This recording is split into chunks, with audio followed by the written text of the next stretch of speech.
Great. Good morning, everyone.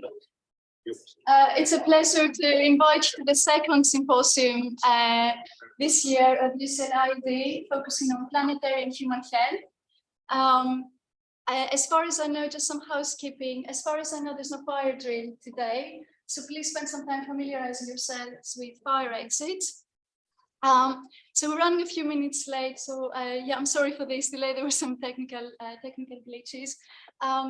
But we have an excellent panel of speakers, both in the morning session, which is dedicated to the healthy buildings theme, as well as the afternoon session on healthy cities.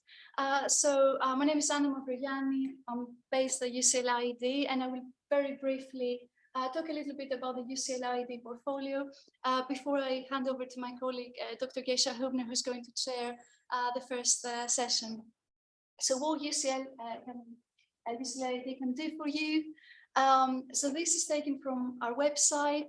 Our focus is, our aim is to make our buildings, cities, better place to live in, to make them more sustainable, healthier, more efficient and productive. And this is really a big challenge, especially in the context of current challenges such as climate change. In order to do this, we really need to work in an interdisciplinary way, which is why we're so committed to working with industry, policy, and a wide range of stakeholders to co-create novel ideas and shape and improve the built environment together. So this is a slide that our director, Professor Dejan Mumovic, has put together presenting IEDE numbers. So we have over 50 academics working in a very diverse range of disciplines, ranging from thermal comfort, indoor air quality, acoustics, lighting, urban design, systems thinking, and so on. But really our core research power is our PhD students and researchers. And again, there are over 50 colleagues working with us. We have possibly the current number is higher, over 140 MSc students, and I will present the MSc programs later on. And I think around 220 undergraduate students. Our research portfolio, our overall budget is £15 million, and we have 27 current research projects. We have also been recognized as a Center of Excellence from the Royal Academy of Engineering. And we are also one of the 2 research groups in the UK who have received an EPSRC platform grant recognizing the world-leading research that we do. And also in the latest QS rankings, the Bartlett was ranked first for research in architecture and the built environment.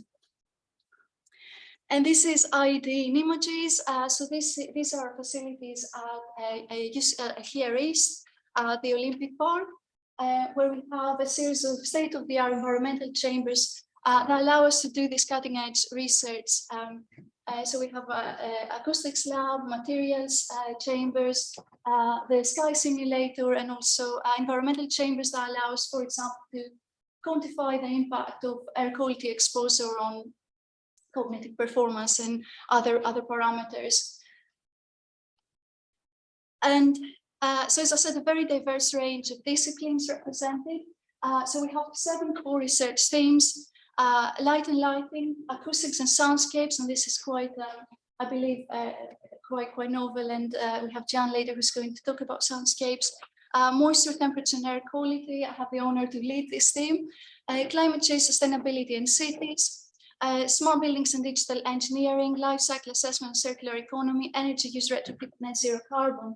So I guess these themes were heavily represented during the first symposium we had back in March, whereas today we will have speakers representing these themes on the left-hand side.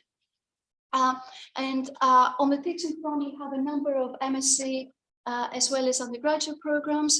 The well-established environmental design and engineering, which I believe was established in 1978, and also light and lighting, established in 1987.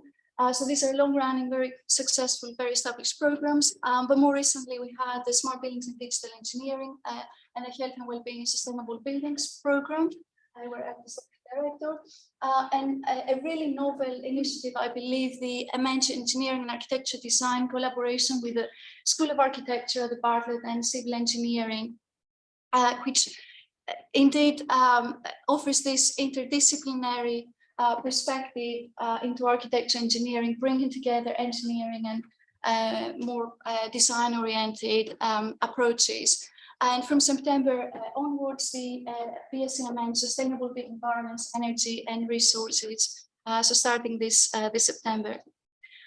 So in terms of what can we do, so how can we work together with a wide range of stakeholders?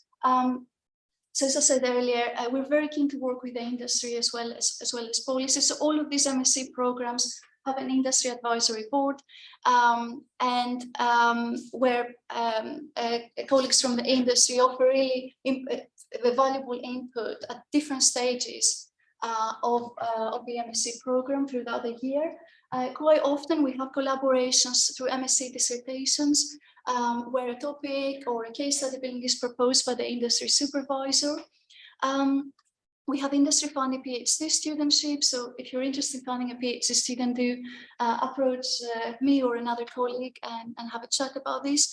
Collaborations through Innovate UK bids or knowledge transfer partnerships, as well as EU Horizon proposals.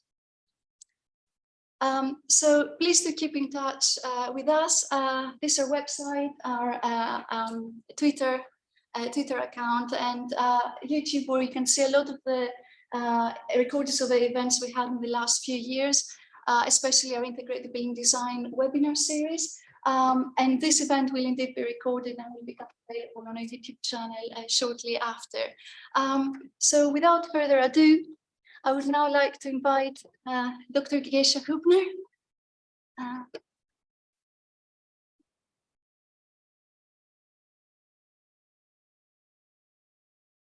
So Gesche is lecturing healthy and sustainable built environments at UCL IEDE, and she's going to chair the first session on healthy buildings. Over to you. Thank you very much, Anna, and also from me a warm welcome. It's great to see you here, and we'll have, I think, fantastic presentations, lots of time for discussions, but also time for networking, connecting, and catching up in the lunch break, and also after the event at the reception. So we have the first session starting now. It's called Healthy Buildings. We will have 4 speakers who will present for about 15 minutes. After each talk, we have about 5 minutes for immediate questions, clarifications, and then we will have half an hour for a panel discussion at the end, where all the speakers will come back up here, and you have the chance for in-depth questions and discussions to all of them. So, and with this, I would like to invite our first speaker on stage, Marcella Ucci. Marcella is Associate Professor at IEDE, working on environmental and healthy buildings, and her talk is about housing and inequalities in England.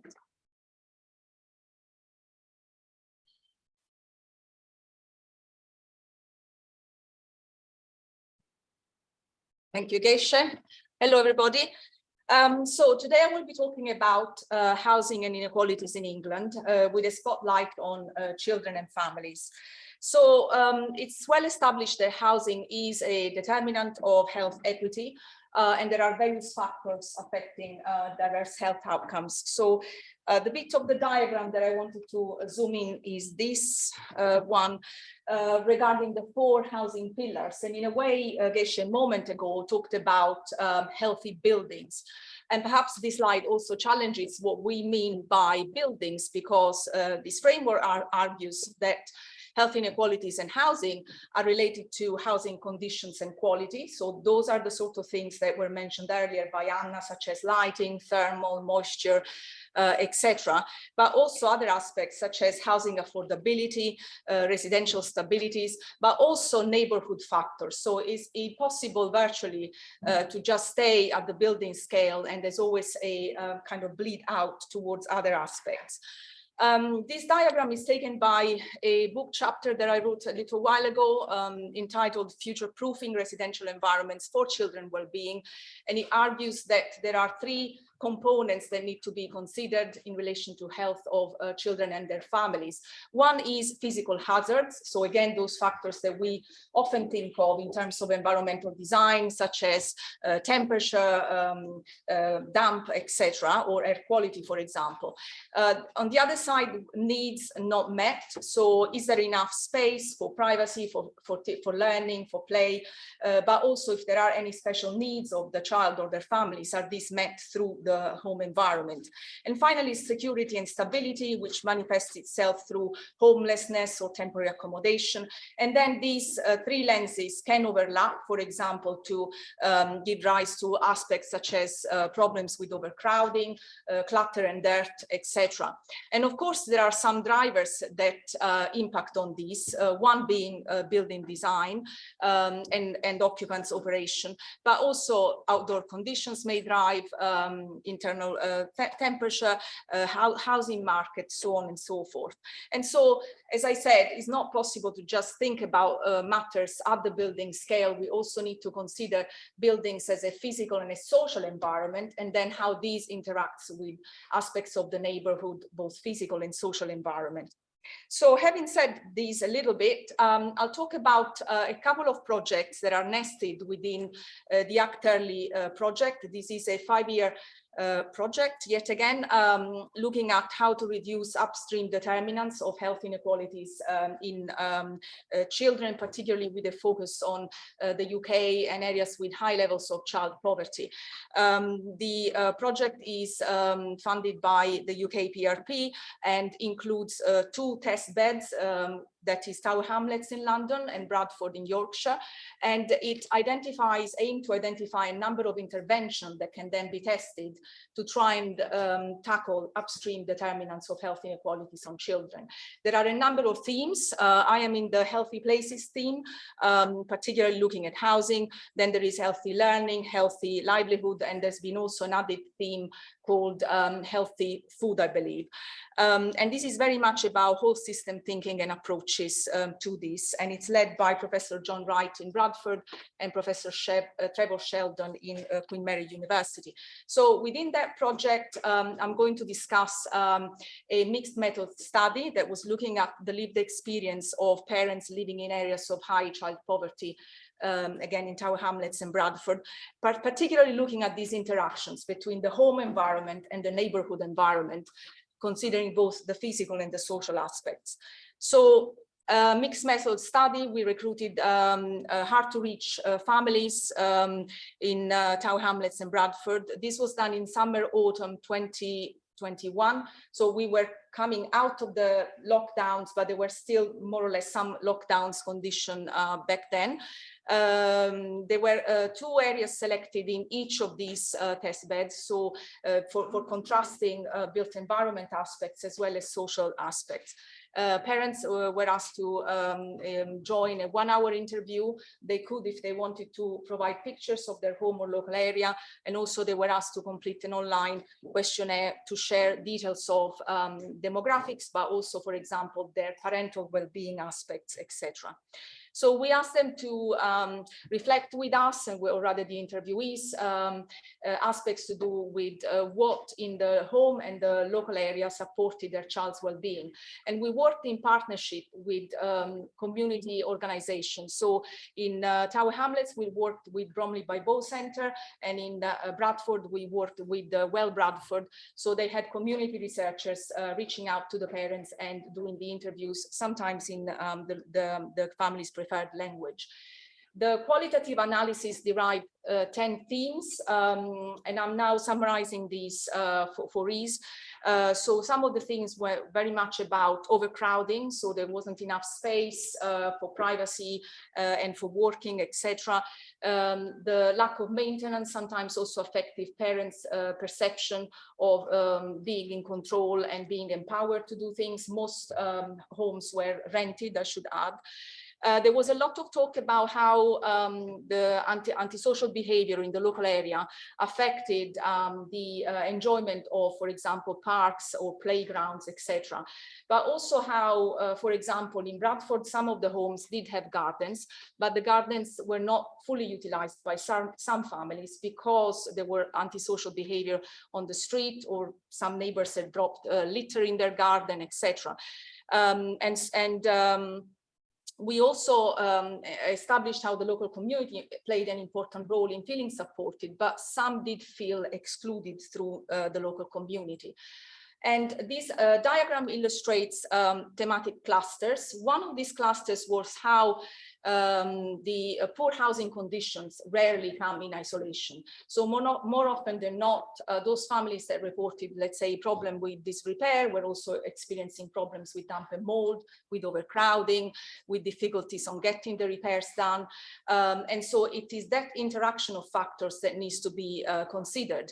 On the other side, the importance, of course, of indoor and outdoor recreation activities, and how, again, these can be taken to fruition by supportive local communities, and or conversely can be affected by antisocial behavior, waste and litter on the street, etc. And as opportunities for improvement, of course, besides tackling the physical environment, empowering the local community seem to be key. So talking about intersectionality, I want to zoom in on overcrowding, which is a particular problem in some areas, for example, of London. And for this, I will also draw from a separate study that was also carried out within Acterli, led by Professor Claire Cameron from UCL Institute of Education.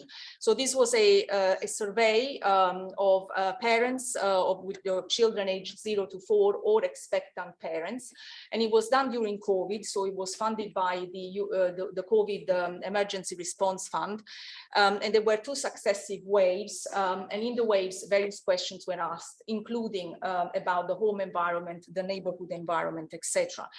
And we then synthesized the evidence from both the mixed method study and the survey study to produce research briefs in collaboration with the local authority. So there is a PDF and a video that are available online, and I believe we may also tweet about them, or you could look them up on the Acterli website. And if you find them, I'll give you a special prize. So what do they illustrate? So first of all, we know that if we use one definition of overcrowding, that is the census definition, that looks at how many bedrooms are available and how many bedrooms are lacking to the household, up to 16% of households in Tower Hamlets are defined as overcrowded. However, for example, in the survey that I mentioned earlier, of course, it was a subsample, about half of all respondents mentioned that they felt they didn't have enough space. And that was more prevalent in low-income households. Of those that said they didn't have enough space, they reported that they felt there was lack of privacy, there wasn't enough space for children to play. Up to 80% reported feeling trapped. There were arguments among family group because of overcrowding condition, not enough space for storage. And that, for example, links up with mold, because we know that people who have damp and mold are also advised to avoid clutter, to pull away things from walls, etc. So in terms of intersectionality, this is another diagram taken from the policy brief that illustrates how, for example, one family reported that because the living room is cold, they were primarily using the bedroom. So implicitly, therefore, they have less space because it's too cold. There were also other aspects to do with the importance of having balconies that can be used, but also the other important aspect that some families felt they had to trade off between either staying in, moving away, perhaps to a bigger dwelling, or staying in the local area because of social connection, people helping them with the school run, and most critically, mental health of their children, because their children had friends at school, etc.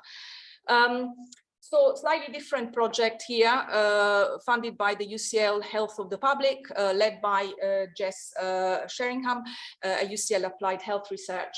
And this was looking at housing and inequalities and how can data help. Again, it was a mixed method study looking at the views of local authorities, experts, primarily from Islington and Barking in London, but also looking at people with lived experience. Now, in this diagram, a number of factors were emphasized, but overcrowding again came up quite strongly as a concern for both the local authorities and the lived experience panel, although the latter conceptualized it possibly in slightly different ways.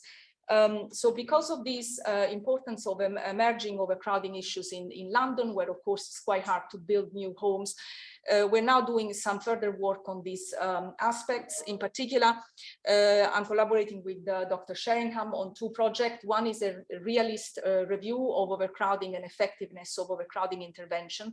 And another one is an NIHR project, pending contract, I need to say, that looks at how to develop metrics and measurements for overcrowding and potential intervention.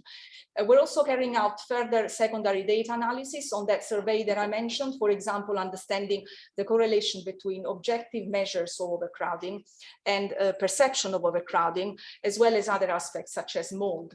And the same, we're looking at the data from the English Housing Survey, looking at whether there are any correlations between mold and overcrowding.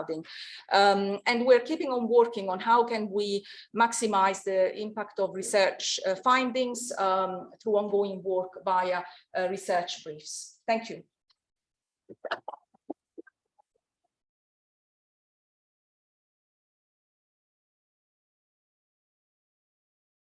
Great. Thank you very much, Marcella. Do we have any immediate questions, comprehension or clarification questions?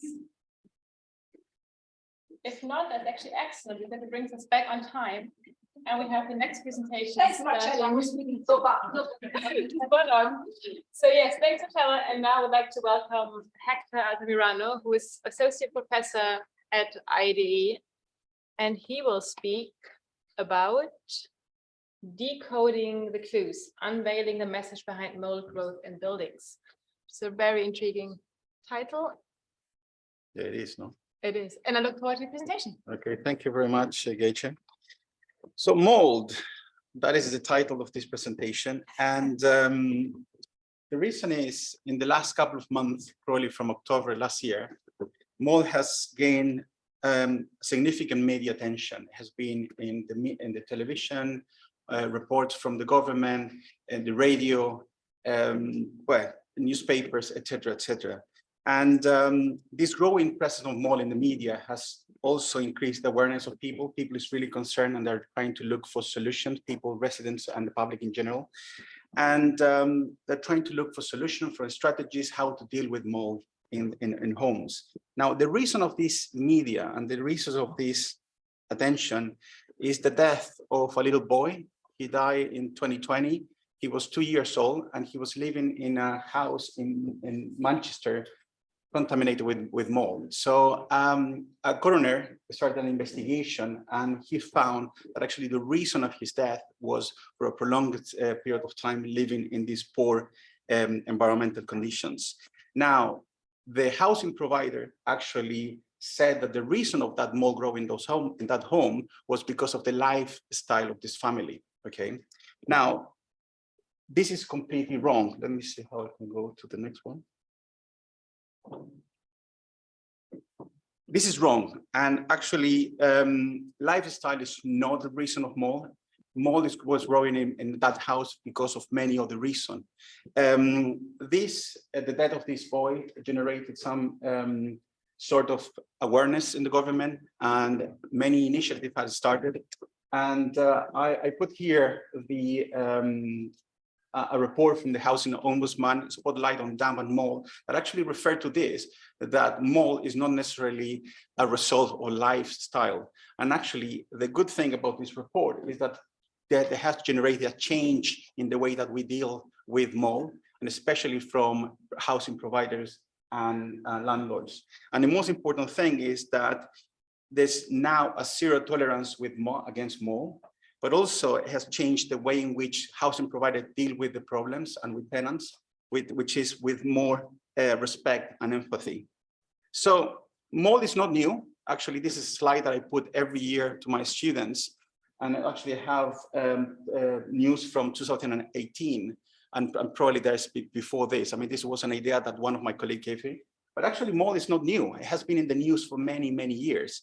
And if we look at the housing condition surveys from 1986, it was reported already mold and damp and condensation in homes. And the percentage, even though has been reduced, I mean, in 2019, it says that 3% of the residential sector has mold. Actually, that could be debated. Recent reports from Shelter, they said that 50% of their homes are affected by mold. And actually, because of the case of this boy that died, now many councils are receiving more reports of mold. And some of them saying that 60% of homes are affected by mold. Now, this is not just a problem that affects the UK. There are many countries in the world that actually are affected by mold and condensation. I have here just studies from Scandinavian countries, but also some studies from China. But we know that in Australia, South Africa, India, Japan, a number of countries in South America, the US, and even Canada, they have problems with mold. In a couple of weeks' time, one of our PhD students is traveling to Canada to look at mold growth in homes in the Inuit communities. And so you can see how much the problem is. Now, mold growing in buildings could have a large effect on the aesthetic of the building, and obviously the properties damage. It has a cost, a huge cost of maintenance and repairing of all these buildings affected by mold. It also has a health effect, not just physical, but mental. And there is some research in the area. If you look at the NHS, actually, you look at, can damp affect my health? And it says, yes, it can have an effect on respiratory infections, allergy, and asthma. And we wrote a report, paper a few years ago. Actually, Marcella was in charge of this paper, where we look at the literature linking mold, damp, and different health effects. But what is mold? Okay, what is this black thing that we see in corners? And this is quite important, I think, because mold is it belongs to one of the 5 kingdoms. And probably if I ask all of you to name me one flower, I'm pretty sure that the people here, between all of us, we're going to be able to mention the name of one flower and one species. If we look at animals, probably we're going to do the same. Each one of you is going to be able to name one species of an animal. But fungus or mold, can any one of you raise their hands and give me the name of 3 mold species? Anyone? I'm pretty sure you're going to be able to tell you. But probably we have a couple of experts here. But anyone can give me the name of one species. And this is the thing that, yeah, 1, but I'm asking for 3. Okay, we have Aspergillus, we have 1. So the thing is, and I have this image because a couple of weeks ago, there was discovered this new type of lizard in India. So every year and every month, probably you see in the news that is a new species of plants, a new species of animals. But with mold, we don't know what is there. So there's hundreds and actually thousands of mold species and millions of mold species, all different sizes, all different growing in different contexts, etc. And even I have that image there because in the US, I have studied, they have looked at that on food in the US, they have found growing between 80 and 100 species, different species. And this is important when we start to look at why they grow. So they play a really important role in our world, okay? They break down and digest organic material, which is extremely important for us. But also they are part of our life, daily life. At some point, this gentleman here, Alexander Fleming, discovered that actually the bacteria that he was working in his lab was affected by a colony of penicillium. And he saw that actually as they grow, the penicillium was growing, the bacteria was just retracting, was escaping. And he thought, wow, probably we have something here. And thanks to the penicillium, as you all know, many lives were actually safe in the Second World War. And until now, we use penicillium in our daily life. Mold is also used and different mold species to prepare different cheeses. And the wonderful Stirling cheese from the UK, Roquefort cheese, and many others. Spanish chorizo, also really nice, and miso soup or soya sauce. They're all made for different mold species. But to try to understand what is mold, I mean, I said, what is that black thing? Actually, that black thing that you see in the corner is many things. And it's basically, you need to understand the life cycle of mold. You have a spore that probably in this room there are millions of mold spores. On the surfaces, there are mold spores. And when that mold spore gets to a point where actually they have the proper conditions to grow, it's going to start to develop. A nympha is going to start to germinate, and then a mycelium. And from that mycelium, more spores that will be created. And those spores are going to be released. But those spores are going to develop only if they have the proper condition for that. What are those proper conditions? Food, they need to eat, temperature, ideally indoors. And there's a range of temperature that you can see there in that graph, and humidity. Water is the most important aspect for them to develop. And different mold species, they're going to have different requirements for water. So as you can see here, there are species that need less water to grow and to germinate and to develop, and others that actually need a lot of water. Usually the one that grows on toilets and on bathroom and the corners, it is really wet, and those that really need a lot of water. So where does water come from in our buildings? So they come from no household sources. So a pipe that is broken, rain, flood, rain penetration, and even new construction materials. I mean, a new house is full of water, and they need around 2 years to actually dry out to a point when there's not going to be any risk of anything happening.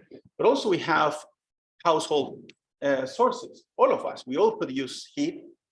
Our plants, when we have a bathroom, when we have showers, when we cook, and even the fuel that we consume. Now, this is when it comes the idea of balance. In a house, we produce humidity, we produce water. Outside, also there is a number of sources of water. But when we talk about balance, and this is something that for us is quite important in the UKCM that I'm going to mention at the end of this presentation, is we think that a building is always in a balance. Sometimes we have more, sometimes we have less water. When we head out of that balance, too much water is when actually we have mold growing. So what mold is telling us is that there is an imbalance in our buildings, okay? Now that imbalance can come not because just too much water, but because we have an issue with ventilation. Here, we have a problem probably with our heating systems. We have a problem with our the envelope of the building, too much moisture production or something happening outside. So how to ensure this moisture balance? We need to look at a whole building approach. And this means looking at people, looking at the fabric, looking at the system within the fabric, and looking at the context, what happened around the building. This is exactly what we are doing with the UKCM. The UKCM is the Center for Moisture Building, and thinking on climate change. We don't know much about mold. We don't know much about how they grow. What we don't know is that climate is changing. We don't know if the species are going to start to develop in a different way in the future. We don't know if new species are going to appear inside our buildings. So, as I said, the UKCMB, I want to invite you to look at our website, that we have a number of PhD students and researchers working in different aspects of moisture in buildings and mold. And just to finalize, I don't know how much time I have remaining, but in 2 weeks' time, we have the second International Moisture in Conference in Moisture in Buildings. So this week is the last week where you can register. So if you want to do it, please do it ASAP, okay? We have a number of activities are free of charge. So yeah, thank you very much.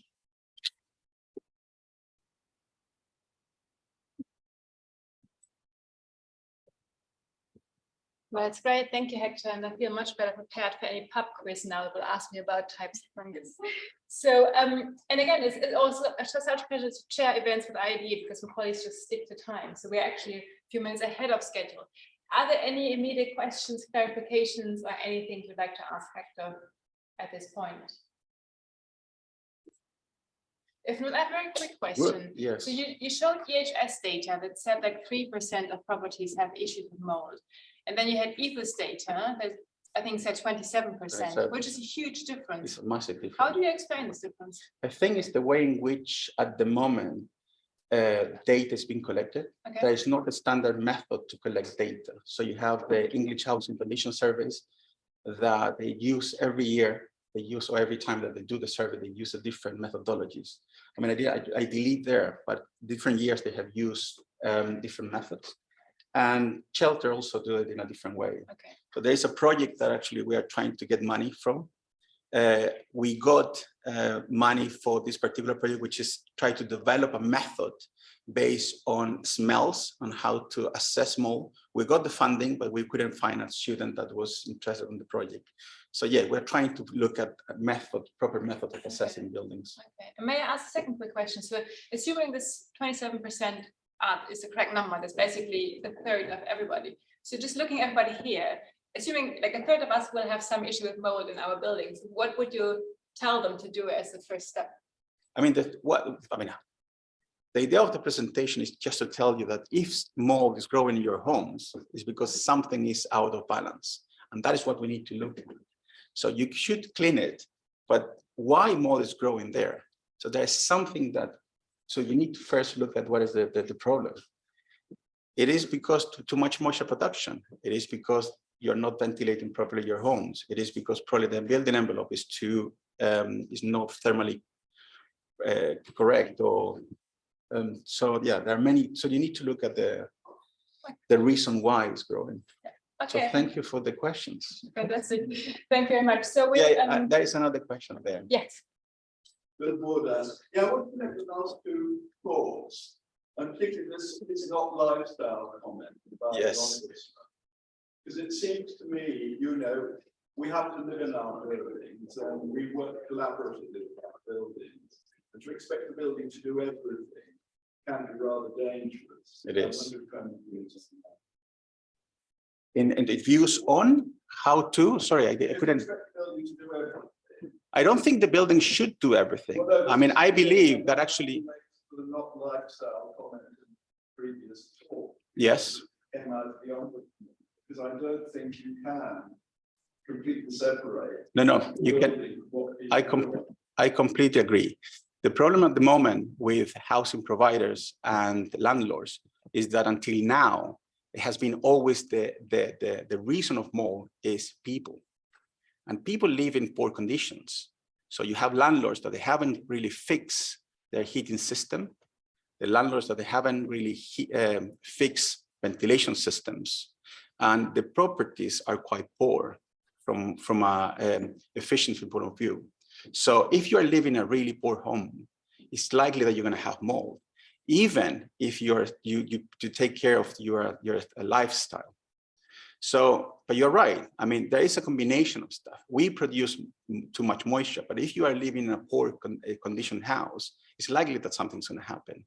So the whole idea of this report from the Housing Ombudsman was not to blame the tenants, but also to educate the tenants, because that is another thing that we don't know what they are not doing. We are not educating our tenants. All of us, do we know how to really operate our homes? We may not. I think this will be a good topic to explore further in the panel discussion at the end. So thanks again, Hector. Thank you.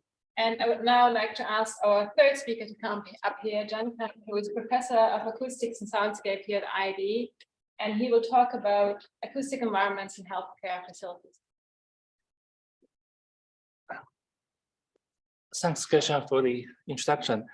For acoustic group, we have, as you know, we focus on soundscape of urban environment, and but because we have talked about this in several occasions, today I'll talk about something else, which is acoustic environments in healthcare facilities, which is another line of research of our group, mainly based on international collaboration. This line of work started from about 15 years ago. We did work about acoustic in hospitals.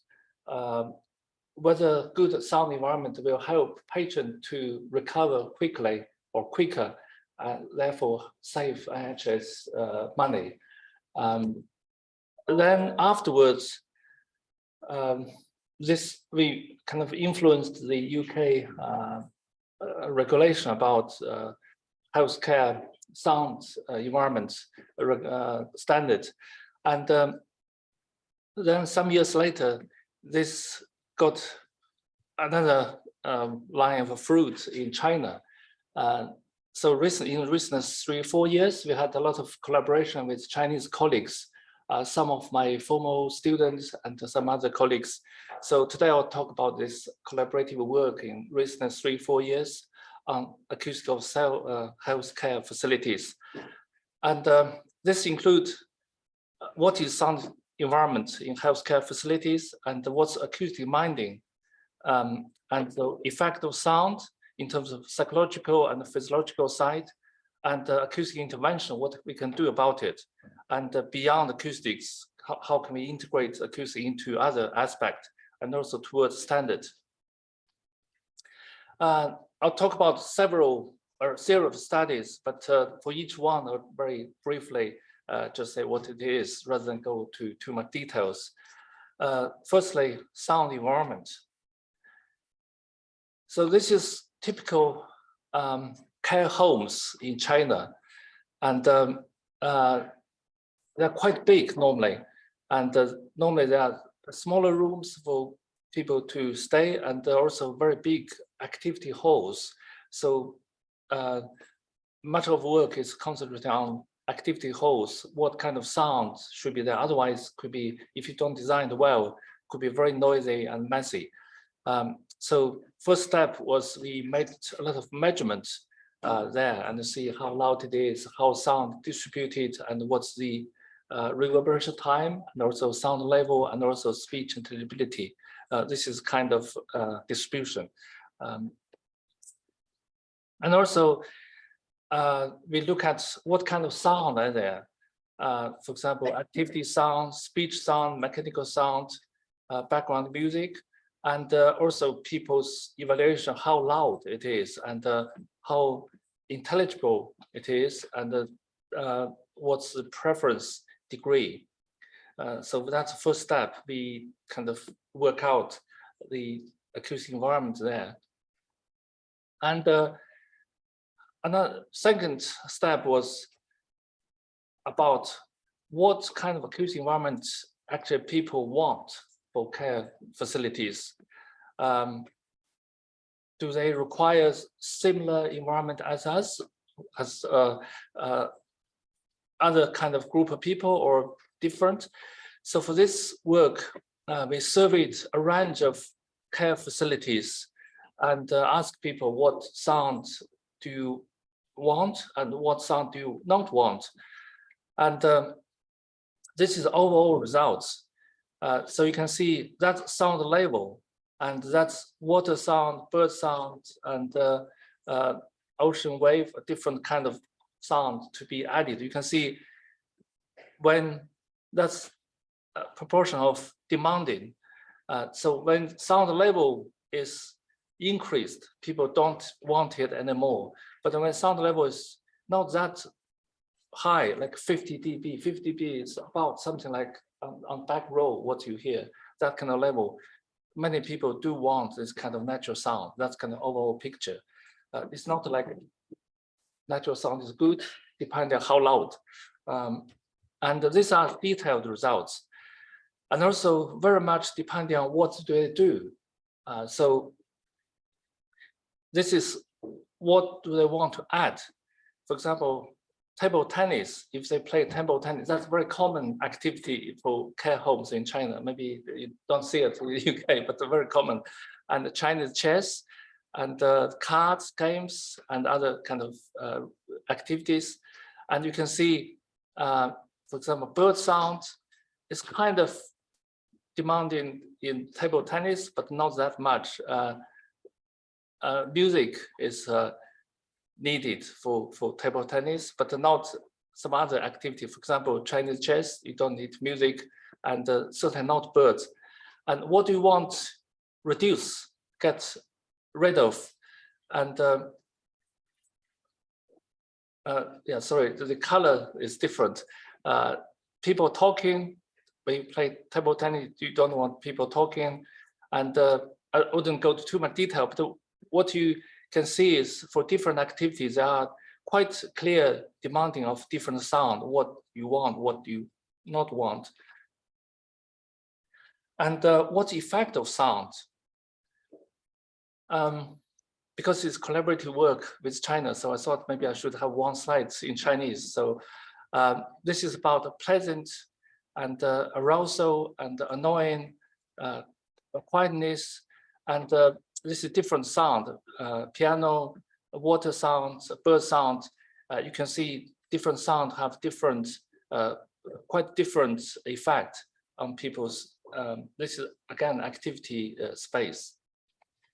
And interesting is about, look at age difference, 60 to 69, this color, and that's 80 above.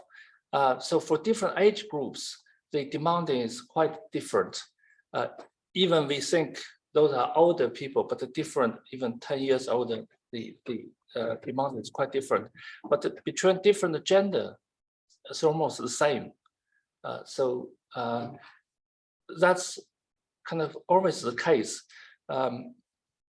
About a noise level evaluation, the gender difference is not much compared to age and education.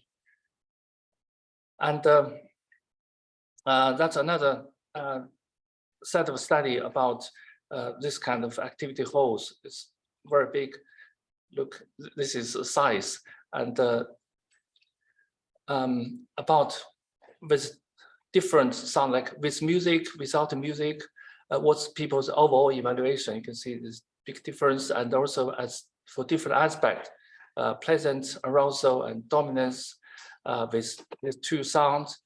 I wouldn't go to too much detail, but this shows with different music and natural sound, the difference is quite significant.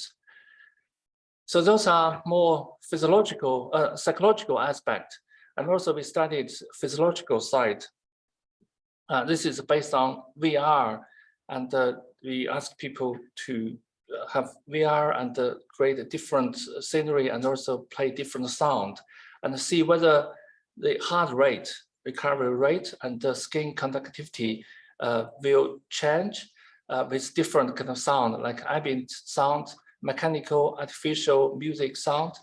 And for heart rate, the difference was not significant, but for skin conductivity, there are difference between, for example, music and artificial sound, and the mechanical sound and the music. So music certainly has better recovery rate, not psychologically, but also physiologically proved, more on along the health side, and also self-reported health scores. Again, there are even more significant difference between different sound. So that means for in terms of health effect, psychological side is more significant than physiological side. And although in physiological side, there are also differences. And now we know how bad or how it can affect people, but what can we do as architects or designer engineers? So we try to create something like silent ward and see whether it works or not. So in several, in hospitals, we found one ward we can do something. And basically we did put some sound absorbers in the room, and also seal the doors better, because you can't do too much. You can't redesign the ward, just this kind of light touch treatment. So from calculation, this can reduce the noise level by, depending on the index, LEQ is average over time, L10 is highest part, L90 is kind of background. So roughly you can reduce daytime, nighttime is different. It's about 2 to 5 dB which is noticeable but not very high actually. This is measured difference in terms of sound level. But what we did notice was sometimes you reduce noise a little bit, but because noise level is reduced, people are more aware of this issue. So they keep quieter, they don't talk loud. So through this kind of route, you change people's behavior. So actual noise level you measured when people are occupying space is much higher than what you get theoretically. Like you put absorber, how many dB you can put if you put a loudspeaker as artificial sound. So people will change their behavior, lower the sound source level itself. So that's why these two colors represent differences in measured noise level, but this represents the actual effect in terms of conversation, how this affects people's conversation, sleep, emotion, recovery. You can see this difference is much greater than actual measured. So sometimes the objective change could lead to higher subjective effect. And along this line, we also develop another noise control system, which is even cheaper. You don't need to do anything. You just need to make people aware there's a problem or how loud it is. So this is another work with a different collaborator. It's about develop kind of small equipment to show people how loud the sound level is. And this is showed in their bracelet and also monitor. So people are aware, therefore they will change their behavior. This was kind of started from very simple thing, like in a corridor, you just put a big screen, show 75 dB. Then because people saw this, they will lower their voice down. But this is even more complicated. Or through you start monitor, and this is how it works with whole system, and this works quite well to reduce noise level. Just it's very cheap. You don't need to do absorber or don't need to seal the doors. Just make people aware. It's cost-effective management system. So because acoustics are a part of environmental factor we need to consider in healthcare facilities. I know many colleagues are looking at other aspects. So we thought we should also see how acoustics fit in the whole environment. So another work we did was a structural equation model for care facilities. This was quite big set of questionnaire survey. On all aspects, acoustics is only a small part of it. It's about planning and management and other physical aspects. And this is the structural equation about how acoustics is related to other aspects and how much or how important acoustic is it. And this is based on large sample of studies especially in North China. And finally, as we all know, if we don't change the standard, if you don't influence standard, people don't care. So based on this kind of evidence, in the same time, we also try to integrate all these results into some standards, because all these studies, all this research started, as I mentioned, about 50 years ago of IHS project. The source was because it was demanding on standards, therefore we did some research. Now we did more research, so we want to influence different aspects of standard. So this results was put into standard for Chinese engineering and construction associations, for hospitals, and also for care facilities for aged. This is very important, very big standard. It's called national standard. So everyone who design care facilities need to follow this. And we managed to put acoustic as a one section of it. so to influence the whole design, and also some other standard. This is one was about how to design, otherwise what to achieve, another one is how to design. Hopefully this will generate more impact. So to conclude, I think I tried to demonstrate that acoustics is an important aspect for healthcare facilities, and there's great potential to do. Some work has been done, but as you can see, more need to be done. And also, we need to integrate multidisciplinary and multi-sectoral effort to make care facilities better. I'll stop here. Thank you very much.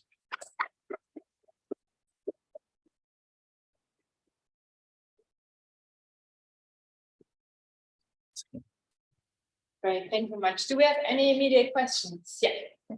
Just on particularly the aspect of the standards, you mentioned that you're informing development of standards and improving the existing ones.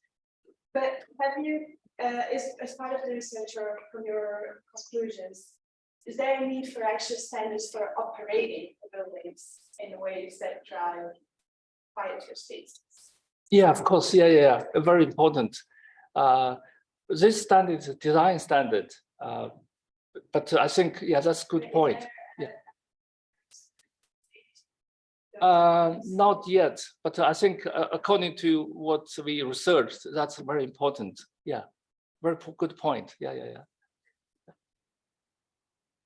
You mentioned that sort of anxiety and tolerance could be influenced by soundscapes. I just wondered if over a sustained period of time, there's known to be any association with maybe clinical outcomes, cardiovascular events, things, if elderly care facilities have sustained higher levels of noise or certain types of noise.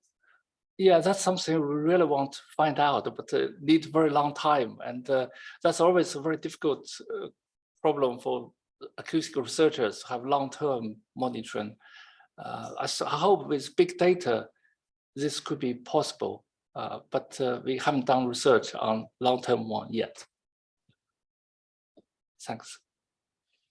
I have one quick question. So at the beginning, you showed how preference for different sound depended on activities, but also on age, for example. Did you check if it also depends on whether someone has difficulty hearing? Because I imagine different sounds like birdsong, ocean waves, they have quite different frequencies. And did preference depend on how well someone can hear it in a higher age? Yeah, for some studies, we did test people's hearing ability. Okay. Yeah, but I didn't show, yeah, certainly. Great, thank you. Thanks very much again for the presentation. And now I would like to invite our last speaker for this morning sessions on stage here. So Florence Lam, who is visiting professor at IEDE, and she will speak about light for health. Let's see the kind of presentation. This one.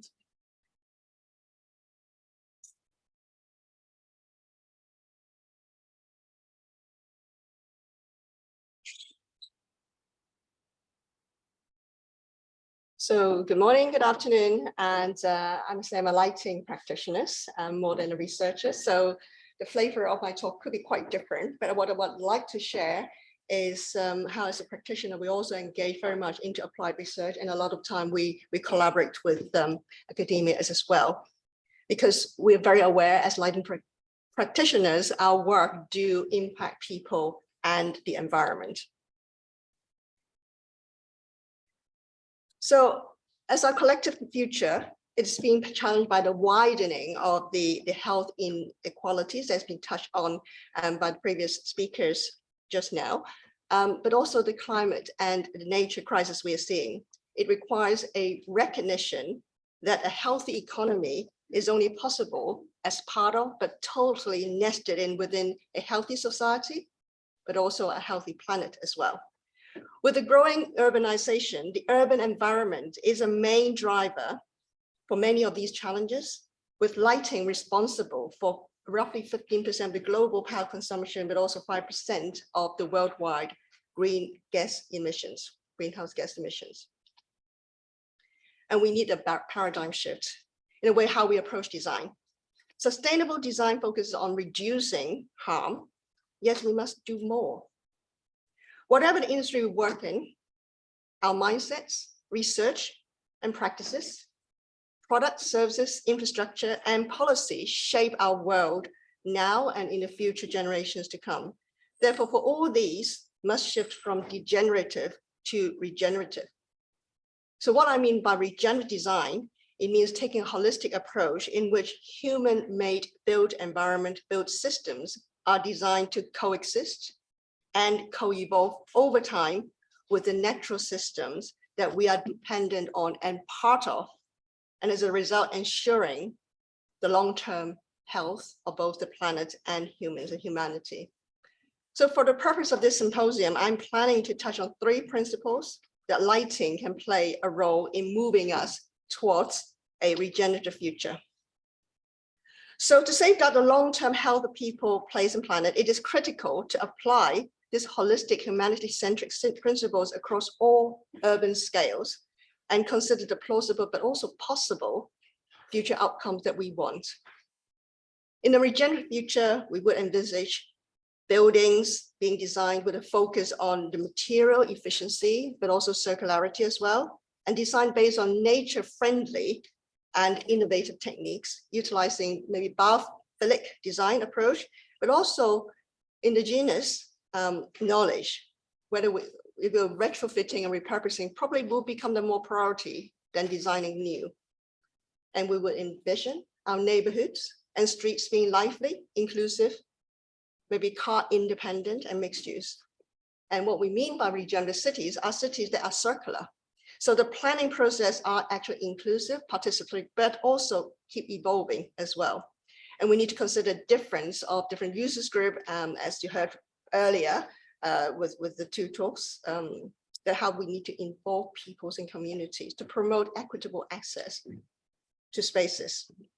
And we also need to be mindful how we apply technology. Technologies are emerging at pace right now, and how we can use those data for better information, for decision-making, to enable design that was progressive and make sure that we're also transparent how we use data and making sure the resolutions, how we work with cities are as efficient as possible.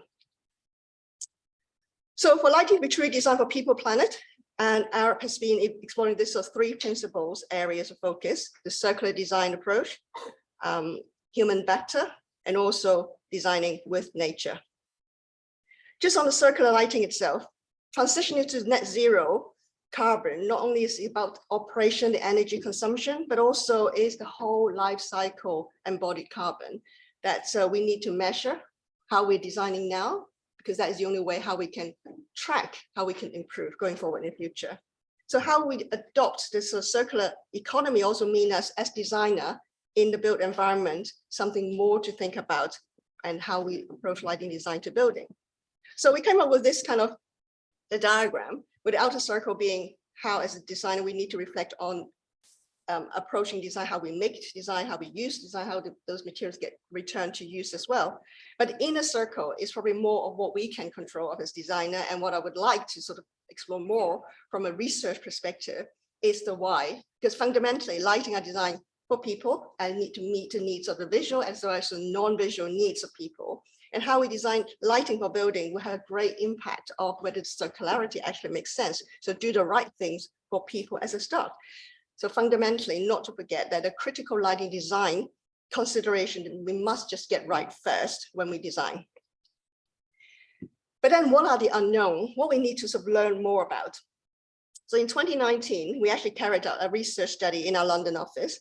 The trial was led by Professor Anya Herbert from Newcastle University's Institute of Neuroscience. So we started to work with neuroscientists as well, and look and also conducted in collaboration with a technology startup called LED Motive, who's based in Barcelona. So it's really from the practice to research to also stretching the other side on technology into innovations. And this research project actually involved Arab building ourselves an IoT spectrometer, place it above in the roof of the building to capture the real-time data of daylight, both intensity as well as the spectral power distribution. Pushing these data to the cloud and then using that to inform how we tune the spectral profile of the interior lighting system. And the purpose of this study is to go beyond what the industry norm at the time has been, is artificially predetermine a time when you start sort of dimming the light or getting the light more in a warmer color temperature, but actually truly to what is the nature, what day-to-day when we experience the environment, the daylight out, which is outside, which is completely correlated to the weather and what we should be experiencing inside as well. So the purpose of the study is to get a deeper insight as to understanding the non-visual aspect, how it relates to nature, the natural light and daylight, through the electric light, to understand how that impact our cognitive performance, alertness, as well as the mood. So this is just a kind of image of how we built our IoT spectrometers in a box and making sure that it's got the hemispherical windows with it and seeing the unobstructed skies there. So this is just a sort of a summary of the outcome that we got out of this research. The research outcome actually raises the questions about this artificial tunable profile of the lights during the afternoon hours, because the industry is what you look at in your left-hand side, is the afternoon hours tend to sort of change the light into much more warmer color temperature, 3000 K, artificially completely disengaged with what the weather, what the seasons are outside. Whereas on your right-hand side is the daylight matching approach, which is totally synchronized with the external environment. And what we found is actually in the afternoon, most of the afternoon, the color temperature doesn't change at all from daylight. It's a range from 5000 to 5700 Kelvin, and it stayed within that range. So the question is, why do we need to dim the light down, or actually getting the color temperature much warmer? Because this cooler light actually more efficient from a sort of lumen per watt basis. So that's an example. And then the next one I want to talk about is another research we actually done at the beginning of the pandemic. Colleagues at Arab have been working to explore the complex subject of airborne pathogen control. So I'm not a specialist on pathogen, but what we can say is why we get involved from a lighting perspective. So ultraviolet germicidal irradiance, or UVGI, utilizing the UVC range of electromagnetic spectrum, that's where our lighting knowledge come in, has long been used to sterilize equipment in healthcare settings. However, the UVGI outside the specialist healthcare facilities had to date been very limited. And there are a number of ways that you can apply the approach of UVC as a biodisinfectant, but broadly within buildings, they can be separated two types. One is the direct application, direct treatment of services to disinfect, but this usually requires a space to be free of people. So the second option, the second approach has been looking at the indirect treatment of air, which could be active when a space is actually occupied, like in this space. So our research has mainly been focused on the upper air treatment, the upper room air treatment, and the findings of the research corroborates previous academic empirical research on the effectiveness of the upper room UVGI, which demonstrated that the correct application of this kind of technology can be effective even with 6 to 10 air changes per hour to reduce the risk of transmissions of the bacteria. And historically at Arab, we've been using the modeling of fluid dynamics as part of the building physics analysis, generally predicting the levels of comfort, air quality to inform building design. But in this occasion, during the lockdown, we have been sort of pivot and utilize the knowledge and techniques we have.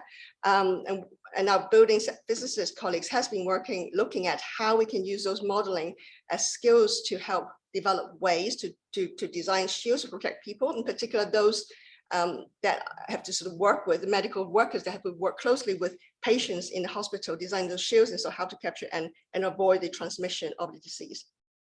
And then on the right-hand side, this study on the right actually combined the fluid dynamics and the crowd simulation to model actually in a practical space rather than a theoretical space, when we have a sort of like office floors that people do move around and people do randomly sit at different desks as well. What does it actually mean to the upper room transmissions of the pathogen, and how can we integrate the system of UVGI actually to help with this modeling and deal with the spaces that's a bit more complex. So to develop those more detailed models of how UVC and airflow combine, our building physics and lighting specialists have been working together to build on existing body of the world-class research from academia community. And our dynamic models integrate heat affluence data and airflow models to directly predict the efficacy of the upper room UBGI. And we began with a simple space where here you can see the green elements is sort of demonstrating how the active pathogen are being sort of spread across inner space. And then on the right-hand side, your right, is when the UBGI system is applied to the upper air, is how they kind of control the spread of the concentrations of pathogen spread going back down to the lower part of the room. And here's a sort of demonstration of how our results shown by the solid lines compare with the published models. We also sort of verified with the models as well. Now, this is just sort of showing how we use that to look at office. And this is actually our own floor at number 13 Fitzroy Street. And that was the layout of the floor. And even with people sitting in various places, 2 meters apart, every other desk arrangement, it is to understand that there's a randomness and how we can make sure that we can minimize the spread of the issue. And a successful delivery of a UBGI strategy has been applied in other sort of airport lounges in America during that time. But you can see that it actually does require a collective expertise. No one area of expertise can just find a solution or find a better way to create this sort of outcome. And for the pandemic challenge, humans are the source and also a target of infection. And then with a couple of the earlier presentations as well, we know the human is a factor and we need to include them as part of design process. And that is too often, I think designers for buildings have been focusing on the system, the building system, and not about the facility, how the space being used by people, and in reality, how that's being used. And that's why we advocate a transdisciplinary design approach, but also a research approach to ensure that a single system, to understand that a single system cannot find a solution, but how in isolation, how can we sort of integrate and work more collaboratively that way. And this also applied at cities level. And I believe to tackle the grand challenges of cities, a similar transdisciplinary approach towards applied research are just as vital. And here are some of the publications that you can download from our website. It's an attempt to answer those questions. And there's a lot of questions still. And I'm hearing the talk at the end is still posing a lot of questions because we don't have all the answer quite yet. So for example, how can lighting positively impact the total architecture of cities? And reinforcing the urban design principles that, yes, there's sort of theoretical principles, how we design space, but often we forget about nighttime. That's 50% of time. And at nighttime, how light work with people will be very different. How that are perceived in terms of safety are very different, and how people use the space differently across different seasons as well. So we're in the summer, we have a much longer day, but think about winter, even in London, 3 o'clock, it's dark already. And people still have to go about the day-to-day school runs, coming up from work, so you utilize and sitting as if it's a daytime. So that impression, that knowledge is very important. The latest publication is also actually on the left-hand side, and it was actually going back to a few of our projects, looking at post-occupancy evidence on the impact of well-considered urban lighting, what it brings, the value, the direct and indirect values that urban lighting could bring through the lens of UN SDG, as well as the nighttime economy. And what's next? This is the big question because of the nature crisis that a lot of people are more focusing on now, is the impact of light on the nighttime environment and biodiversity. We know this has been known for years, but hasn't really been tackled. So broadly speaking, these are the impact of light pollution. We are aware of it, but what has been dealt with so far is very much focused, probably more about blocking the potential of stargazing. Yes, that's very important. But what about the nocturnal animals and other species, the habitat, how they migrate? So how dark the night sky is affecting the wildlife, including bats, migratory birds and insects, are not clear yet because it's in just different field of expertise into research as well. And then the light pollution itself is actually threatening the health and the natural cycles of humans, as well as waste, energy, and money. So according to the World Economic Forum, global light pollution has increased by nearly 50% of the last 25 years, reporting 2017. And new research, more recent research actually show the real figures has been higher. And just within our own practice, we've been mobilizing our designers in different parts of the world. We did a survey globally. It's looking at how does the local practices have been in dealing with light pollution. And a lot of them are not so much focusing on the biodiversity. Yes, it talks a lot about standards as obtrusive lighting, getting people's room. It's about people, minimizing that. There's a lot of guidelines that are useful, but there's not enough of actually addressing the biodiversity aspect, in particularly of how we need to sort of refocusing when we talk about nature, urban greening to net biodiversity gain. How are we designing actually to embrace and with nature and for nature as well as for people? Because ultimately it affects our health as well.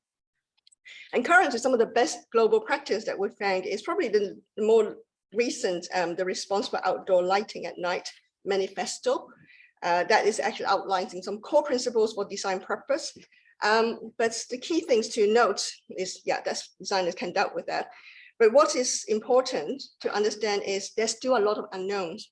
So the first principles actually state that is we need to collaborate with researchers from different disciplines and specialities beyond astronomers, but also ecologists, biologists, lawyers, etc., so that we can provide expertise on familiar topics that we can work together to actually have the right system, whether it's policy, regulation, legislations in place so that we can actually move the dial forward.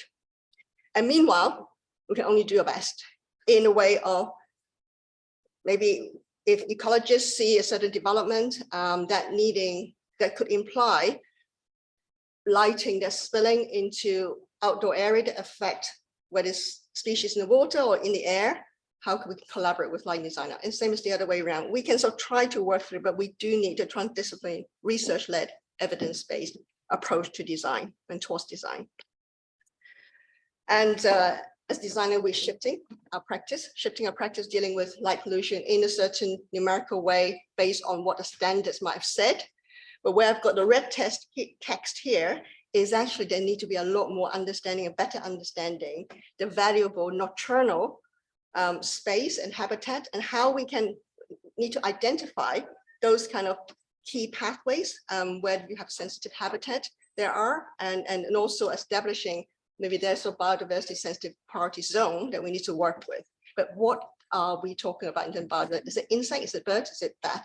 So they all have a different requirement, even not just about light intensity, but also the spectrum of light as well. But how can they cohabit the space together? So reality that we can't just say switch off all external lighting completely. There are other reasons why we need to do them. We need to have those as well. But how can we design in a way that is responsible, but also take everything into account? So there's something called darkness strategy that we are starting to apply on projects. And I mean, how it goes could be, for example, this project, the Victoria North, is high-rise buildings, a housing development to be located in the north of the Victoria station in Manchester. And so we have a new development for housing. And then we have the train station. We need people to be able to access that. And then we have the woodlands in between. And then so balancing the people needs as well as the nature. But what can we consider? What should we consider? So the approach, for example, the approach is about managing that darkness. Managing darkness in a way is how can you make sure people will feel safe? Is it creating some kind of visible sight lines through the trees to improve the perception of safety so that it draw people, they're feeling the safe with walking through the woodlands, but also creating safe routes through those with the right light, focusing on the roots, but also a bit of environment so you can see what's around you with a warmer color that it doesn't affect of the nighttime species so much. And maybe that's varying light levels, depends on how the usage are like through the nighttime. And then with play areas, to think about, so maybe focusing on certain after school hours, that have more of creating the kind of maybe the cooler lights around it, so woodlands to direct and guide the children through the woodlands. So all these need to be thought about. Otherwise, it's not just a housing development, it is how they function and utilize and be part of the space. So this is, I think it's probably my final slide now, is we need to envision what the lighting for regenerative futures needs to be. And we really do need a transdisciplinary approach, and which is this sort of symposium is a fantastic start to see that we are actually all converging at the end. We have to deal with people when we sort of have the climate actions or nature actions that we're coming together, and we need to sort of think, research fast, but also put that into practice, bridging into practice at pace. So thank you.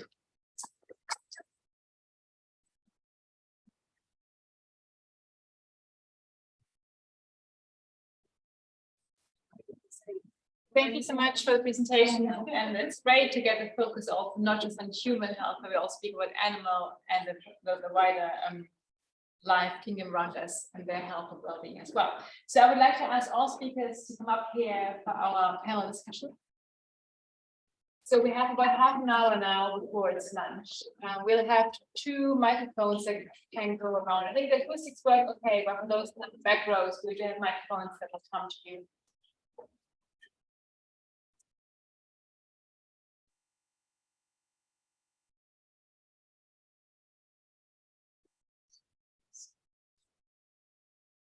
So yes, open to all of you. We have questions for our speakers. Okay, I'll go to, and if you could say your name and affiliation, that would be really kind. I have to go to you first, for the hands first. I think Anna's coming with microphone.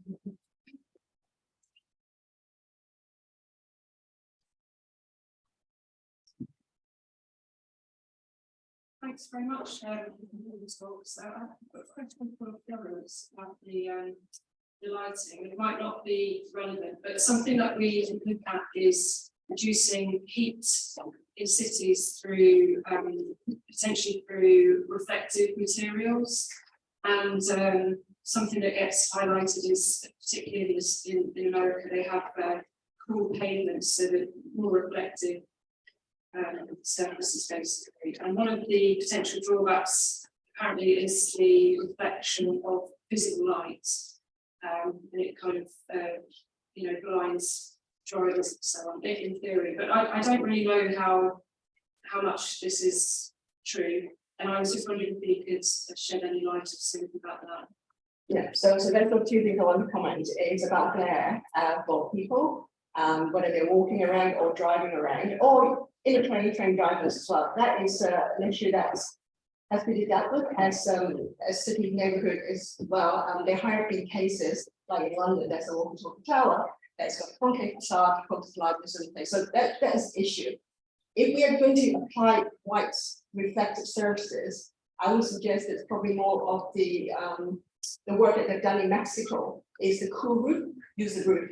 So there's a less chance of causing issues with people, but obviously you need to look at the roof line and the surrounding neighborhood and to make sort of a good sense of whether it's applicable or not. But it does need a lot of particular computer modeling, making sure that it doesn't have the unintended consequence. But I'm really not sure about the pavement level. With another question over there. Try without the microphone. Yeah, my first thing is the director. I wonder if the reading that you have seen in your research, have you observed any relationship between the sort of regulation system design of the building and the problem? For example, if it's about ventilation, heat recovery, or bigger windows, or any observation on that front, or even the occupant behavior and the window design, how the window can be open or restricted or not? Yeah, so would be just to hear your thoughts on that. Yeah, we usually, when we look at the ventilation strategies for buildings, usually we are recommended these structures from toilets and kitchen, because it's assumed that those spaces where more moisture is being produced. But actually, that is in some way incorrect. What we should do is to have a continuous ventilation system from not just kitchen and bathroom, but actually from the whole house, from living rooms, from bedrooms. We need to remove constantly the moisture that's being produced. If you think in toilets and in bathroom and kitchen, we have these peaks of the relative humidity, but that relative humidity not necessarily is going to be removed by the structures. It's going to be released to all the rooms. That relative humidity or that high moisture production is going to be within the house. Now, in terms of the different ventilation systems, what we in some way promote is this continuous ventilation system or the mountain control ventilation system, which actually, depending on how much humidity you produce, is removed. There are a few systems that actually we have looked at and we don't recommend. I'm not going to cite here because it's probably gone against certain providers. But yeah, I don't know if that answers your question. And on the other hand, you talk about the windows. I think is something that is quite important, part F, which is the approved document F that look at ventilation and buildings. They haven't really looked at that relationship between ventilation system and moisture production yet. So that is a project that we're trying to develop at the moment. It's usually ventilation and pollutant, but not humidity in itself. So you assume that by opening the window, actually you are removing the moisture being produced. But that opening the window is going to depend how much you open the window, if you have any other open window within the house or within the building. So it is that not a straightforward answer. If I can add to that, I think besides the windows, one has to think about the occupants, right? And so there have been several cases of people concerned about opening the windows because they don't want to use the heating because they can't afford it, for example, or the noise, etc. And so it's all about how do we understand the people in the building, support them, and maybe not rely overly on the technology, but perhaps develop robust designs that can work in these current circumstances as well. If you design a corner as a curved corner, how much will this help? Because this will help acoustic bar. Can we have IEDE corner? IEDE, where we can. I mean, I spoke with one of your researchers just to look at how noise actually can affect the mold, the growth of mold. And actually, we couldn't find any improvement to look at the micro, acoustic, because that was one of the ideas. Because I understand that in the corners, actually, you have less noise, but it could be, the thing is that the mold is not going to grow necessarily on a corner. But your picture shows mold is on the corner. It's a corner because you have the reach over the point. Have a different material, you have a different thermal properties. There's many places where mold can grow. Okay. And that picture is because it was a house that I visit, but it's not necessarily that it's going to grow to 1,000. So if you design like a curved corner, wouldn't help. Could be. I don't know. I would have to increase the ventilation or improve the shaping. Well, I'm not so sure. It depends on what happened there with the village in the corner. Now let's have a consensus demonstration. So it's all about the side as you alluded to. So I think some of those stories I've heard is about people putting their laundries in Yes, the room. So that created moisture content in the air. And I've also heard from other innovation technologies that paintwork that you can absorb moisture. Do you think those are things that could help to alleviate the problem's costs? Yeah, absolutely. Yeah, no, absolutely. One thing that I want to mention is that we have been trying to collaborate with other disciplines in terms of lighting and mold. So last year we ran a project to try to understand how different light levels may affect the development, not to avoid them. Bring the sun in. Well, obviously, you have the sun, it's going to kill it for sure. But we were just thinking what happens if you have a dark environment versus light levels you have indoors. So we're just trying to look at it, but there was a really minimum effect. Yeah. But in terms of acoustic, we're also trying to look at how through acoustics through noise, actually, we can maybe say the development of more. Yeah, maybe ultra sounds, yeah, you can. Yeah, but we couldn't find the appropriate right until we look at that, because we're looking at the Right there. I've been trying to collaborate with different disciplines. Yeah, after the initial attempt to create a new project called kind of, I don't know, smoothing the curve or something like that. Let's go back to audience questions. I think we had one here and then one there. So a teacher one say, if you could quickly say your name and your affiliation with us. Actually, at IEDE. In a way, it was answered a bit by Hector and Marcella. The way I see it, you described a very complex environment in the environment of a healthy building. But in terms of regulation, you need some objective metrics or some measures to decide whether this is a healthy, healthy environment or not. Whether it's for the purposes of regulation or even for the purposes of law.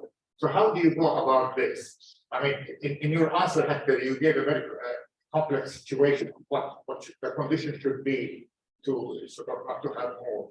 But if you need to have some measure of objective metrics on the indoor environment, what would you use?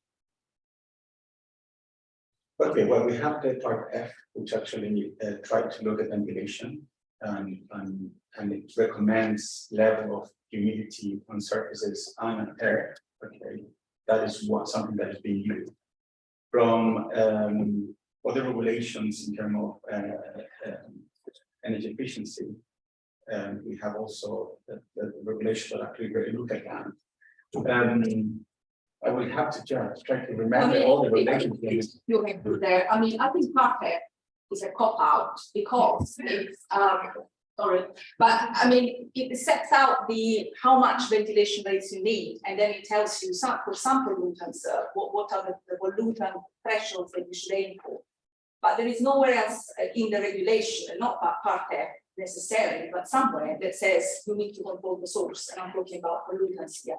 So I think your question is a two-part question. One is, do we know what are the levels that are healthy for people? So going back to what you were saying, are we talking about health, levels that are healthy, or rather just trying to minimize hazard? The two things are quite different as well.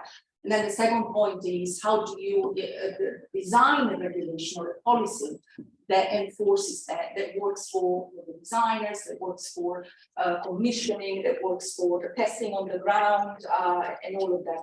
And I think PARTEC isn't it, could be it as part of an integrated approach to building design and policy and regulation, which in my mind doesn't exist in the UK at the moment.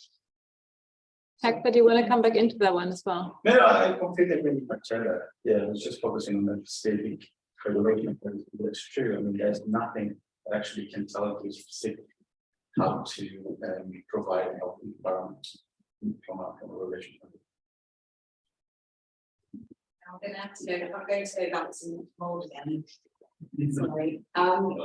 It occurred to me whilst you were talking that there needs to be emphasis on the continued maintenance of building, especially with new builds as well.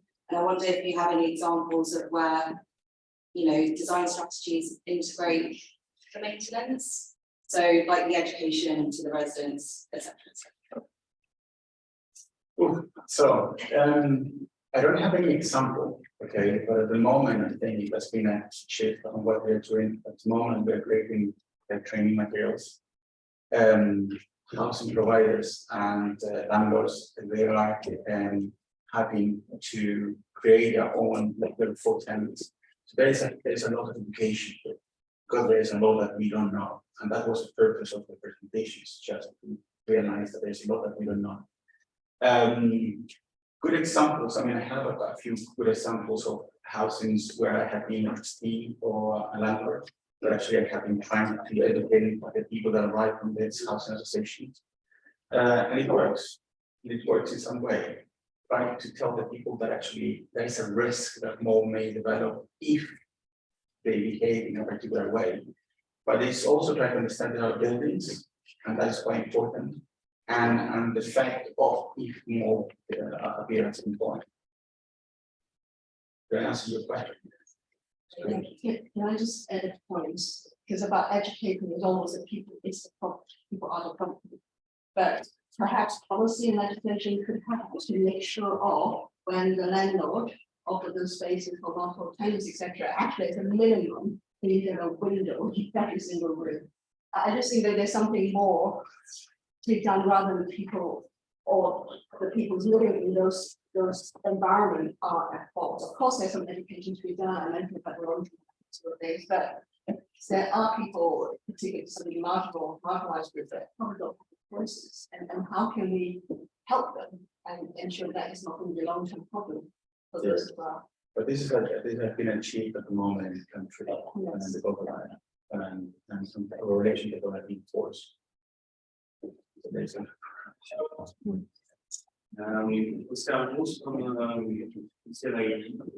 Is there any materials that you observe where mold actually grows better, more efficiently?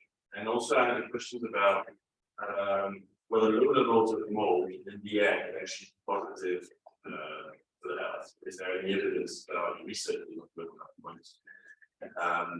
So you talk a lot about when it's overgrown and have very high levels of exposure. But what about the very low amount, the low level of exposure?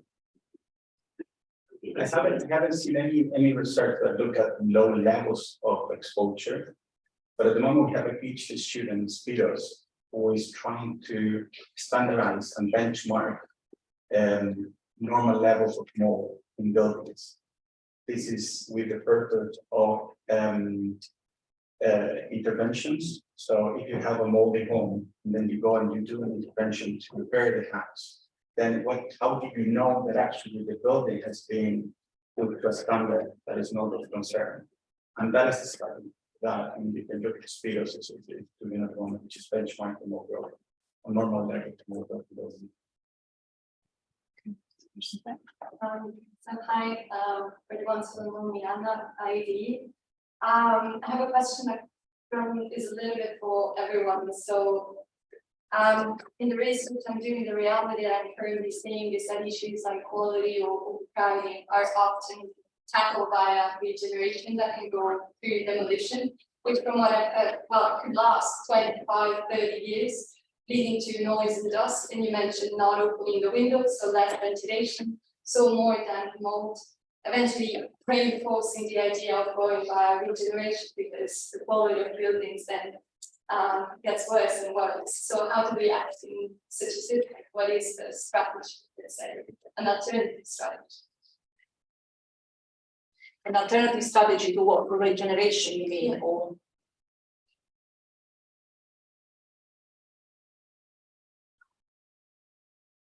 who wants to start? I would just sort of say this is the dilemma, because on one hand we have the climate issues. We want to work toward the zero carbon, and we keep saying that we should be building new and trying to retrofit existing building stock as much as we can. But what you're saying is, what if the building stock is actually wrongly designed as a start? So how to? That's why it has to be on a case by case. There's no one story. I mean, at the moment, there's probably other projects out there that is on debate at the moment. Is it better to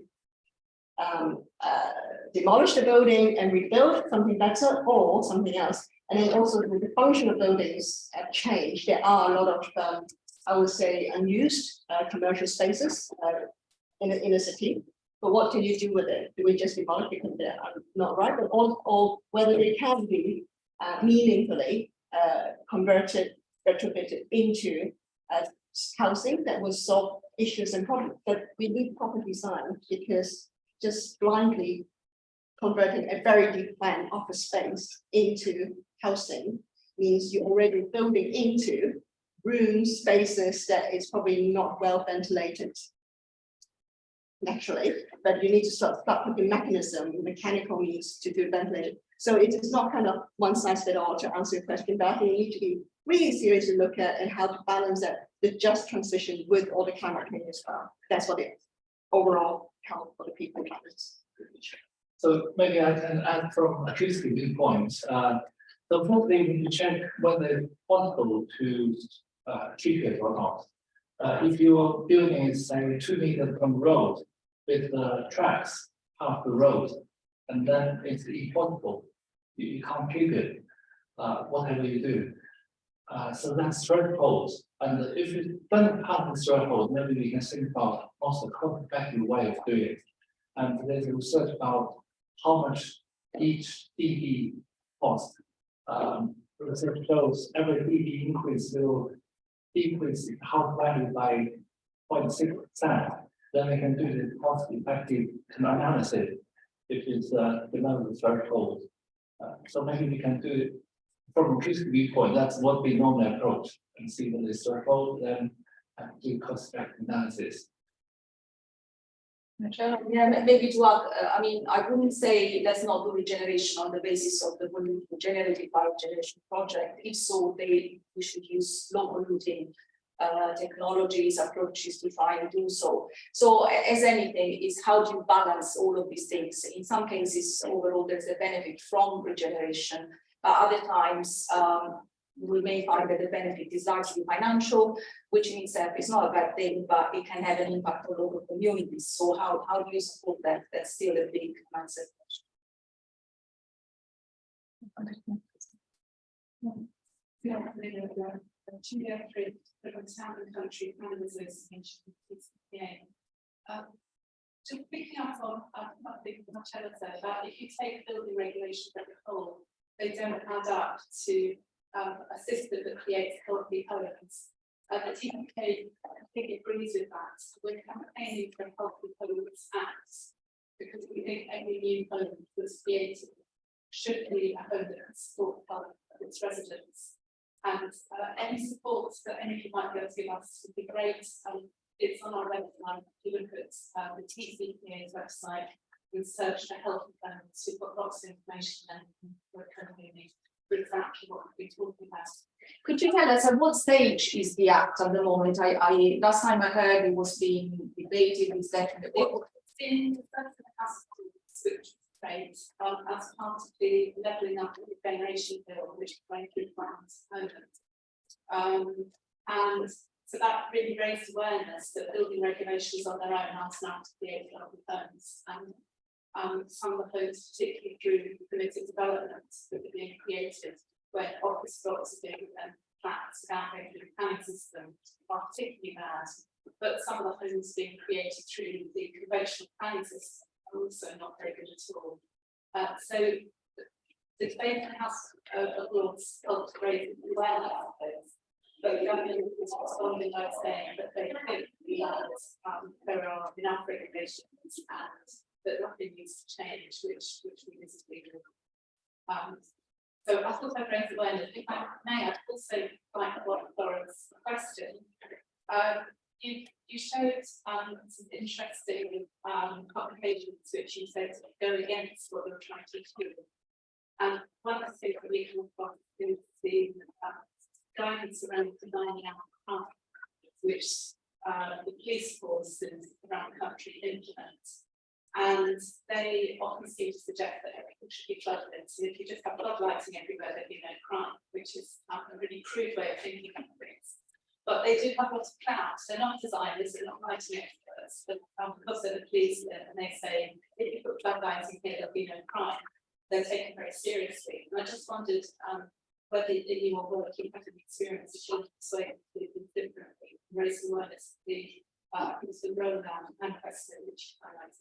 Yeah, so definitely. I remember years ago, I actually had a project meeting.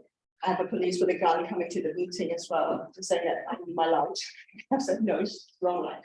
So it is, if you do it on a project level and project level, one by one, it's not going to take any effect at all. So what I've realized is actually that the importance of collaborating with academia, working on research, apply research with real people, participatory, and setting up, as we said, test bed or other living life labs that we're working with some EU research right now, is actually demonstrated. So they can actually walk the space and look at the floodlight itself, actually stop people to see anything at all. And those are the glare.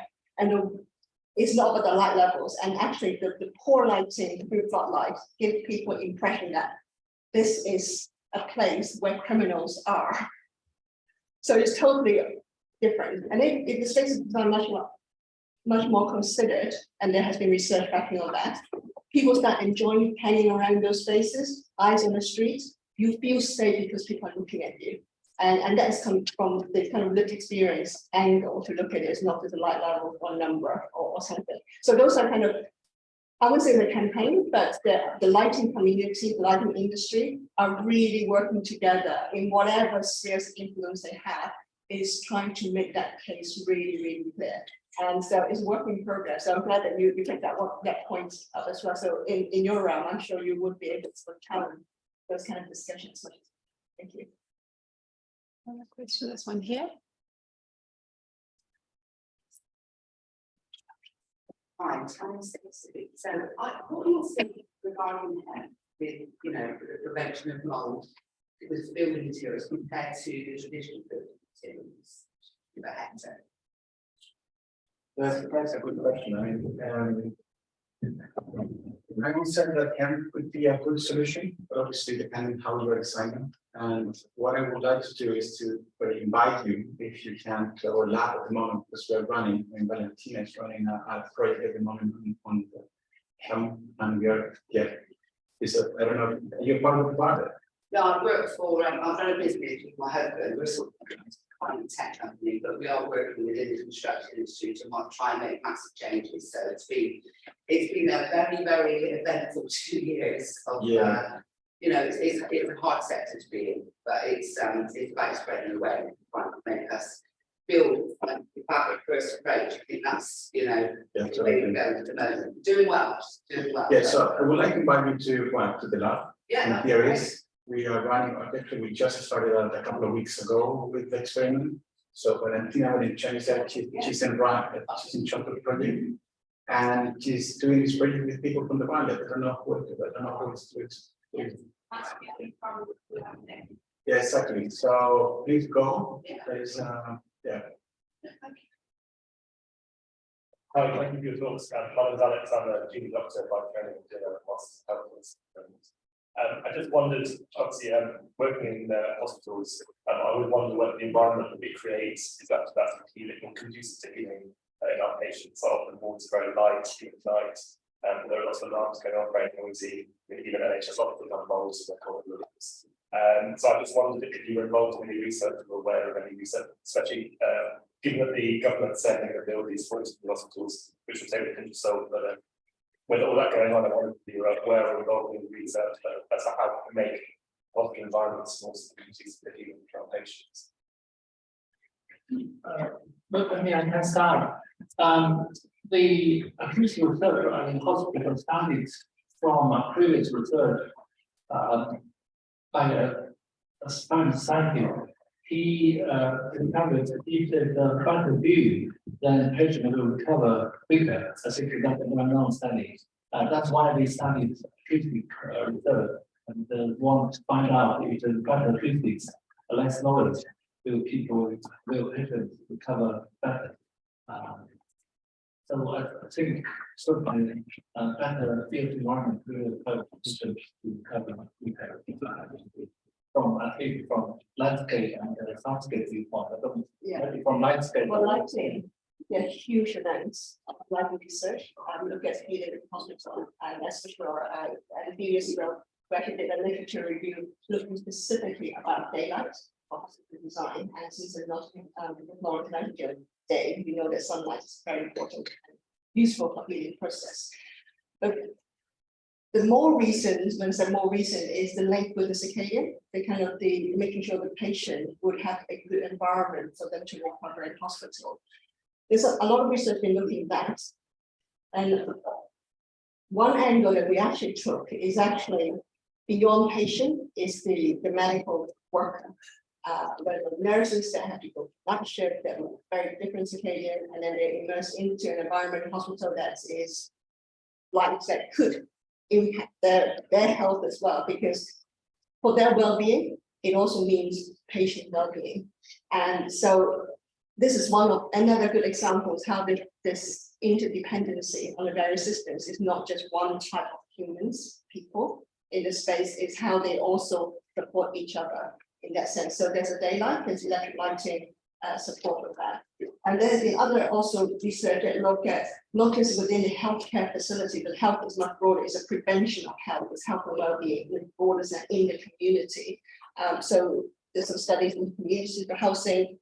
There's definitely one area. The other area that there's an EU project currently ongoing for Enlighten Me.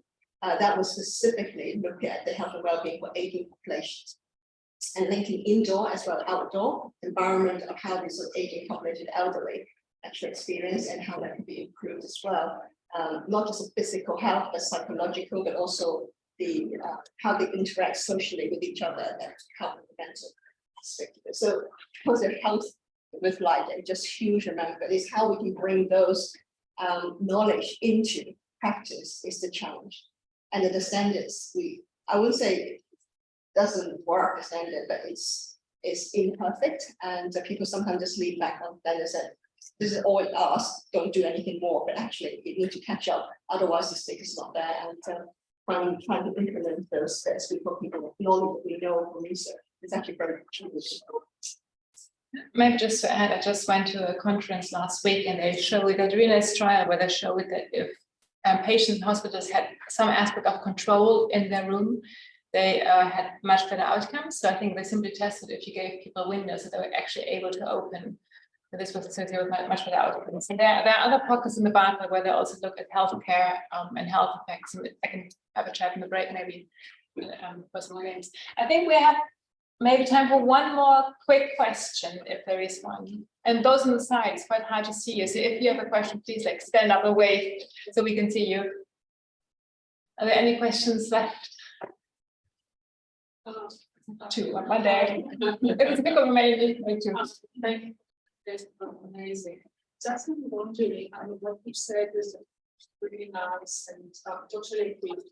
But sometimes I'm wondering how the government helps us practice, because in order to minimize support, we need to invest on profit, which means that we need money for that.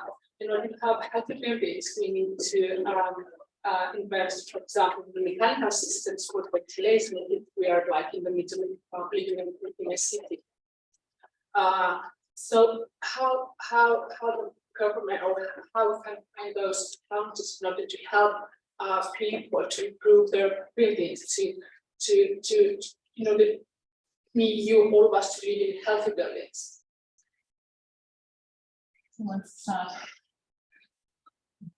I think from sound viewpoint, creating healthy buildings doesn't mean you need promising money. Sometimes, like what I showed, we just need to make people aware of what's down, and but for some situations we do need more funding to create. For example, if you are quite close to the road, you need better road. It's not always more money healthier building, so you can start from little money first. Thank you, because from my experience, I've noticed that a lot of people, they don't do that. They don't do those improvements because they can't afford it, the landlords and all this stuff. And that it's an issue from my point of view, because I can see that people that are aware of it, they're aware of how buildings can affect their health, their mood. I'm part of it, to be honest with you. I had health issues and I noticed that lighting was extremely helpful. Sounds were extremely helpful. But now all this stuff, that kind of goes. Because I saw that it's not easy for landlords if they can't afford it to move on that to take action based on it. So yeah, that's why I made that question. You spent on, I think, funding, sustainable finance is definitely a key to unlock a lot of things that could be done. So what we have been looking at is how can we get the finance side working? So it's again, it's not one discipline, one profession can solve it all, it's others as well. So there has to be sort of look into the local carbon offsetting. We see people say, okay, climate change, you need to deal with carbon itself, not just using finance offsetting and sort of But it's during transition, we probably need that because at the moment we have private finance funding for big developers. Actually, they have to pay for these carbon tax paid elsewhere to build forest. And at the same time, in the country, we have a lot of issues of building stock need to recognize to solve the climate and health crisis as well. What if there are a system that is carbon taxing can actually be used to solve the social housing, the retrofitting problems issue that have to be at hand, then that is where the funding can help to unlock. So this is being looked at. This what the degree finance, sustainable financing is looked at. No, this has to go somewhere, but how can we literally bring it back? And I think this is, Artica has been working with the World Building Council and UK Building Councils now of looking at that with social housing. It's actually carbon taxes putting it back into use the funding financing, but it's not solved. But regulation and legislation is key to make this work. Okay, I think we need to wrap up and never be late for lunch. So Marcella, I think want to come in on this one. So I think I'll make those closing words. Then we'll wrap up and go for lunch.